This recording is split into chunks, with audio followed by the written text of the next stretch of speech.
নমস্কার বন্ধুরা, ইপসিতা রান্নাঘরে সবাইকে স্বাগত। আজকে বানিয়ে নিচ্ছি ইজি আর টেস্টি ম্যাকারনি পাস্তা। এই পাস্তা রেসিপিটা মাত্র 15 মিনিটে হয়ে যাবে। ঘরে থাকা সামান্য উপকরণে তৈরি হবে এবং বাড়ির সবাই খুব মজা করে খাবে। আজকের রেসিপি তোমাদের ভালো লাগলে লাইক করো ও চ্যানেলটা সাবস্ক্রাইব করো। চলো তাহলে শুরু করা যাক আজকের রেসিপি ম্যাকারনি পাস্তা। পাস্তা করার জন্য আমি এখানে নিয়ে নিয়েছি 2 কাপ পরিমাণে ম্যাকারনি পাস্তা।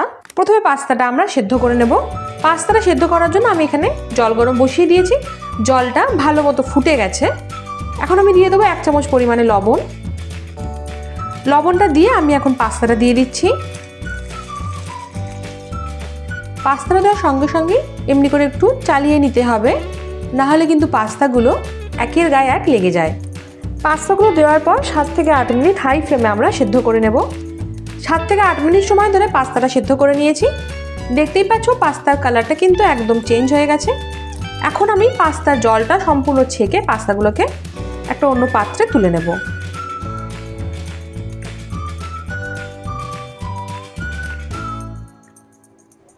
জল ছেঁকে পাস্তাগুলোকে তুলে নিয়েছি। পাস্তাগুলোকে আমরা এখন রুম টেম্পারেচারে ঠান্ডা করে নেব। এখন আমি দিয়ে দেবো 1 চামচ পরিমাণে সাদা তেল। এই তেলটা দেওয়ার ফলে পাস্তাগুলো স্টিকি হবে না, খুব সুন্দর ঝরঝরে থাকবে। পাস্তাটা সেদ্ধ করার সময় অনেকেই বুঝতে পারো না পাস্তা ঠিকঠাক করে সেদ্ধ হয়েছে কিনা। সবসময় খেয়াল রাখবে পাস্তার এই মুখের অংশটা যদি সাদা হয়ে যায় তাহলে বুঝবে পাস্তা খুব ভালো মতো সেদ্ধ হয়ে গেছে। এর থেকে বেশি কুক করার আর দরকার নেই। পাস্তাটা তৈরি করার জন্য আমি এখানে কিছু সবজি নিয়ে নিয়েছি। 2টো মিডিয়াম সাইজের পেঁয়াজকে কুচি করে নিয়েছি। 7 থেকে 8 কোয়া রসুন কুচি করে নিয়েছি। একটা গাজরও ছোট ছোট টুকরো করে কুচি করে নিয়েছি। আর নিয়ে নিয়েছি ক্যাপসিকাম, টমেটো, এখানে 3টে কাঁচা লঙ্কা কুচিয়ে নিয়েছি। তোমরা চাইলে এখানে আরও অনেক সবজি দিতে পারো, যেমন বিনস, মটরশুঁটি, কর্ন। আমার কাছে যা অ্যাভেলেবেল ছিল আমি তাই দিয়েই পাস্তাটা আজকে বানাবো। পাস্তাটা তৈরি করার জন্য গ্যাসের ফ্লেমটা অন করে আমি এখানে একটা কড়াই বসিয়ে দিয়েছি। আমি দিয়ে দিচ্ছি সামান্য পরিমাণে সাদা তেল। তেলের সাথে আমি দিয়ে দিচ্ছি বাটার।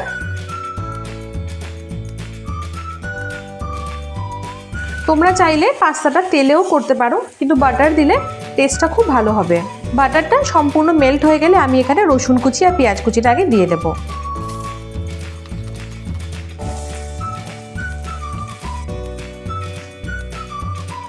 পেঁয়াজের কালারটা চেঞ্জ হয়ে এলে এখানে আমি কেটে রাখা গাজরগুলোকে এখন দিয়ে দেব।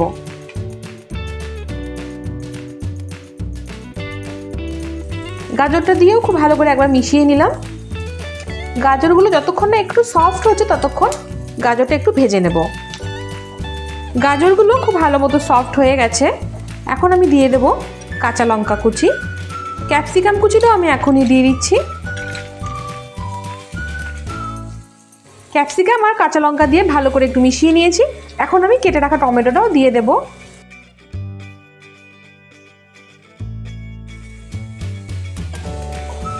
এখানে আমি দিয়ে দিচ্ছি সামান্য একটু লবণ। লবণ দিলে টমেটোটা খুব তাড়াতাড়ি সফট হয়ে যাবে। লবণ দিয়েও ভালো করে একটু মিশিয়ে নিয়েছি। আমি এখন দিয়ে দিচ্ছি সামান্য একটু জল।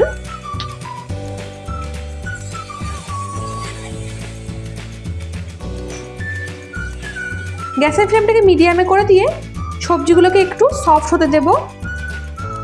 জল দিয়ে মিনিট 2 সময় আমি রান্না করে নিয়েছি। সবজিগুলো ভালো মতো নরম হয়ে গেছে। এখন আমি দিয়ে দিচ্ছি টমেটো সস। এখানে আমি 5 চামচ টমেটো সস দিলাম। আর দিয়ে দিচ্ছি মেয়োনিজ। এখানে আমি 2 চামচ মতো মেয়োনিজ দিচ্ছি। সস আর মেয়োনিজটা ভালো করে একটু মিশিয়ে দিচ্ছি। এখানে আমি দিয়ে দিচ্ছি 1 চামচ মতো চিজ। চিজ দিয়েও খুব ভালো করে একবার মিশিয়ে নেব। চিজটা দিলে কিন্তু পাস্তার টেস্টটা দারুণ হবে আর বাচ্চারাও খুব মজা করে এটা খাবে। এখন আমি পাস্তাটা দিয়ে দেব। পাস্তাটা দিয়ে কিন্তু খুব বেশিক্ষণ কুক করার দরকার নেই, জাস্ট একটু মিক্স করে দিলেই পাস্তা আমাদের রেডি। পাস্তাটা খুব ভালো করে মিক্স করে নিয়েছি। যেহেতু আমি আগেও লবণ দিয়েছি তাই আমি এখানে খুব সামান্য একটু লবণ দিয়ে দিচ্ছি। এখানে আমি দিয়ে দিচ্ছি খুব সামান্য একটু অরিগানো আর দিয়ে দিচ্ছি খুব সামান্য একটু চিলি ফ্লেক্স।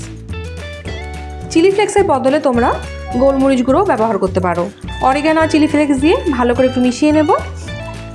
পাস্তা আমাদের একদম তৈরি। এখন আমি গ্যাসের ফ্লেমটা বন্ধ করে দেব। আর পাস্তাটা মিনিট 2 রেস্টিং টাইমে রেখে আমি সার্ভ করব। তাহলে বানিয়ে নিলাম আজকের রেসিপি ম্যাকারনি পাস্তা। আশা করি আজকের রেসিপি তোমাদের ভালো লেগেছে। ভালো লাগলে কমেন্ট করে জানিও। দেখা হচ্ছে পরের ভিডিওতে অন্য একটা রেসিপি নিয়ে। সবাই ভালো থেকো, সুস্থ থেকো।